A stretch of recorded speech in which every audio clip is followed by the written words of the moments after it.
Students, today we will discuss on the topic of side effects of prohibited substance.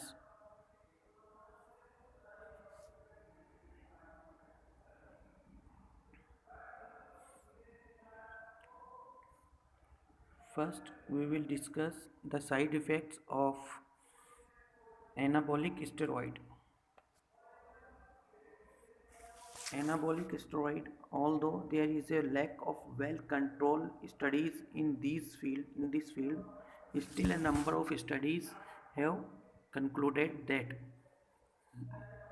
there are various side effects of anabolic steroid. Side effects as कि इसमें studies की जा चुकी हैं, लेकिन उसके बावजूद भी इसमें और अध्ययन की ज़रूरत है। और जो स्टडीज़ हुई हैं उनके बेस के ऊपर इन साइड इफ़ेक्ट्स का एक तैयार किया गया है चार्ट, जिसमें सबसे पहला जो इफ़ेक्ट है वो है कार्डियोवास्कुलर इफ़ेक्ट। कार्डियोवास्कुलर इफ़ेक्ट सबसे ज़्यादा पड़ता है the regular as well as long term use of steroids elevates the blood pressure and decrease high density lipoprotein। यानी कि ये सबसे पहले हमारे शरीर के अंदर से एक चीज़ को ख़त्म कर देता है, और वो चीज़ जो है हमारे लिपो हाई डेंसिटी लिपोप्रोटीन रहता है, यानी HDL।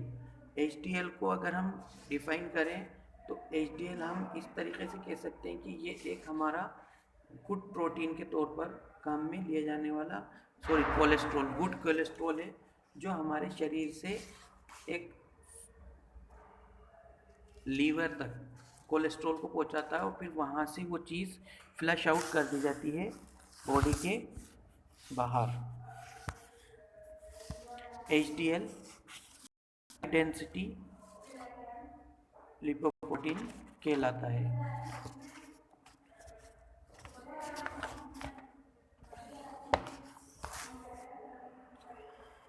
High density lipoprotein good cholesterol absorbs cholesterol and carries it back to liver,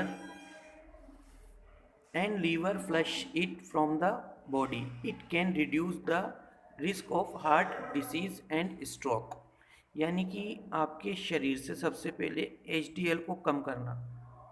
अब आपको मैंने इसकी बता ही दिया था इसका काम क्या है HDL का, कि सबसे पहले ही शरीर से अपन इसको एक गुड कोलेस्ट्रॉल के रूप में देखते हैं। दूसरी चीज़, ये एब्जॉर्ब कर लेता है कोलेस्ट्रॉल को, बेड कोलेस्ट्रॉल जो भी है, और and carries it to back to liver तक उसको पहुंचा देता है, और लीवर फिर उसको flush it from the body.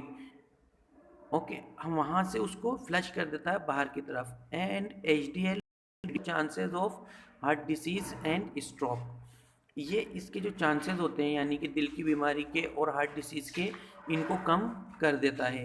तो सबसे पहले एनाबॉलिक स्टेरॉइड खाने से हमारे शरीर पर जो इफ़ेक्ट पड़ता है वो है कार्डियोवास्कुलर सिस्टम का, कि जब ये HDL कम हो जाता है तो हमारे शरीर में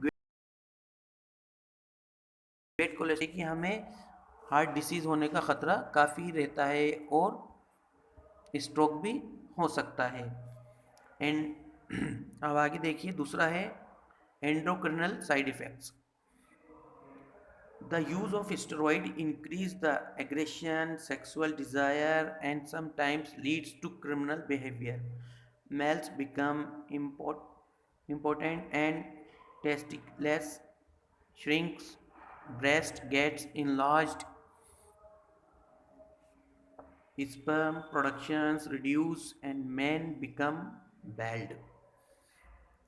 सबसे दूसरा नुकसान इसका सबसे बड़ा ये रहता है कि जो इंसान है, जब हम ज़्यादातर वो लोग एनाबॉलिक स्टेरॉइड का इस्तेमाल करने लगते हैं तो उनके अंदर सेक्सुअल डिज़ायर्स काफ़ी ज़्यादा बढ़ जाती हैं, एंड जो क्रिमिनल बिहेवियर उनका होने लगता है, एग्रेशन बढ़ जाता है उसके अंदर। जब जाहिर सी बात है आदमी के अंदर ताकत का ज़्यादा एहसास होने लगेगा, उसके प्रोडक्शन हार्मोन्स काफ़ी तेज़ी से बढ़ने लगेंगे, तो उसके अंदर अचानक एक्टिविटी काफ़ी तेज़ी से होने लगेगी, उसकी एनर्जी बढ़ेगी, उसके अंदर ताकत का एहसास उसे होगा। और जब बहुत ज़्यादा ताकत आदमी के अंदर एहसास होने लगता है तो वो उसको या तो सेक्सुअल डिज़ायर के ज़रिए ख़त्म करता है, या फिर क्रिमिनल बिहेवियर में आ जाता है। ये ऐसा नहीं हो पाता तो वो एग्रेशन के अंदर कन्वर्ट हो जाती है। मेल बिकम्स इम्पोर्टेंट इनके इसके लेने से, रेगुलर सेवन करने से इसके सबसे जो साइड इफ़ेक्ट्स है वो है कि एक मर्द नपुंसक हो सकता है, नामर्द हो सकता है, एंड टेस्टिलेस श्रिंक्स, उसके टेस्टिस एक तरीके से डैमेज हो सकते हैं, और ब्रेस्ट, अगर कोई लेडी हैं उनके ब्रेस्ट के अंदर काफ़ी ज़्यादा फैलाव आ सकता है, स्पर्म प्रोडक्शन रिड्यूस, उसके अंदर शुक्राणु की मात्रा कम हो सकती है, एंड मैन बिकम बेल्ट, और इंसान गंजा भी हो सकता है। There are various side effects of females such as, ये इफ़ेक्ट्स काफ़ी ज़्यादा हार्मफुल हैं।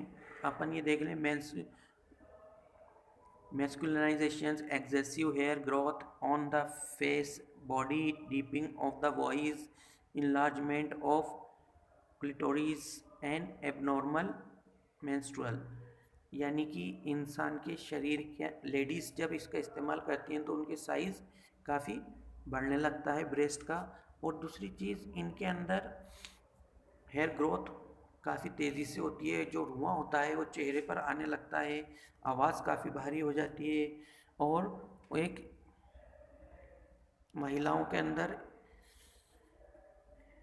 एक पार्ट होता है जिसको क्लिटोरिस कहा जाता है, उसका साइज़ बढ़ जाता है। एन एबनॉर्मल मेंस्ट्रुअल, यानी कि उनके अंदर मासिक जो धर्म की समस्या है वो भी डिस्टर्ब हो जाती है।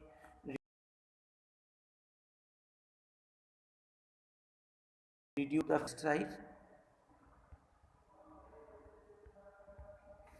And premature puberty among female childrens, और जब इतना ज़्यादा हम हाई डोज लेते हैं तो हमारे जो जनरेशन है उसके अंदर वक्त से पहले ही वो बड़े होने लगते हैं, इसीलिए इसको मना किया गया है। एक तरीके से ये अपन के स्टेरॉइड के रूप में है, can cause liver tumours and cancer, यानी कि कैंसर का और लीवर के कैंसर का भी कारण बन सकता है, उसमें गिठाने भी कुछ भी हो सकती हैं।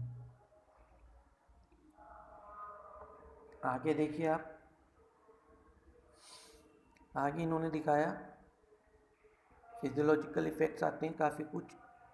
There are various physiological effects, psychological effects of using steroids such as mood swings, aggression, depression, withdrawal from the problems, and depends on the other persons. Steroid may cause significant disturbance in personality traits. Clear? तो ये इसके side effects रहते हैं। Okay,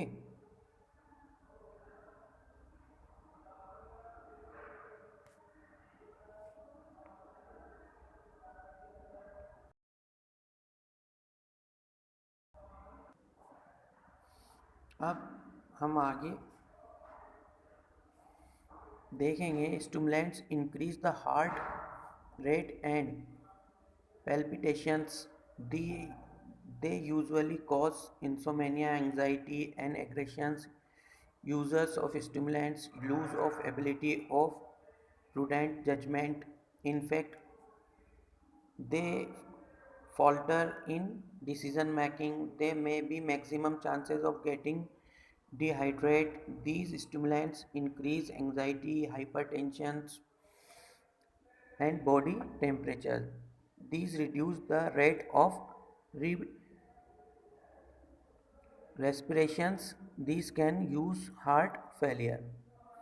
इसी तरीके से हमारे इसके साइड इफ़ेक्ट्स काफ़ी रहते हैं। नारकोटिक्स में कॉज और loss of balance and coordinations, balance का संतुलन होना, कोऑर्डिनेशन का कम होना। These give a false sense of security, हमें अपने अंदर खुद ही थोड़े से इनसिक्योरिटी का कॉज होने लगता है। लॉस ऑफ कंसंट्रेशन नहीं कर पाते हैं। ऐसी बात है, बैलेंस ही नहीं बनना तो आप कंसंट्रेशन कैसे कर सकते हैं किसी भी चीज़ पर। They may lead to drowsiness, nausea, vomiting, constipations, fainting, coma, etc. They can also lead the overtraining. They are highly addictive and cause withdrawal symptoms when their supply is stopped.